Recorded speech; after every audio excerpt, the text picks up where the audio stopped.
नमस्कार मित्रांनो, आज आपण पाहणार आहोत एका गरीब आणि प्रामाणिक माणसाची गोष्ट, जिचं नाव आहे अति तिथे माती. एका गावात एक गरीब माणूस राहत होता.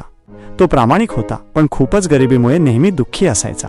एके दिवशी त्याने मनापासून देवाची प्रार्थना केली. त्याच्या भक्तीवर प्रसन्न होऊन देव त्याच्यासमोर प्रकट झाले आणि म्हणाले, तुला जे हवं ते माग. गरिबाने लगेच सोन्याच्या मोहरांची मागणी केली. देव म्हणाले, ठीक आहे, पण एक अट आहे, तुझी झोळी पुढे धर, मी त्यात मोहऱ्या टाकीन. पण एकही मोहर जमिनीवर पडली तर ती माती होईल. गरिबाने झोळी पुढे केली. देव मोहऱ्या टाकू लागले. झोळी भरत गेली, पण गरिबाचा लोभ वाढतच गेला.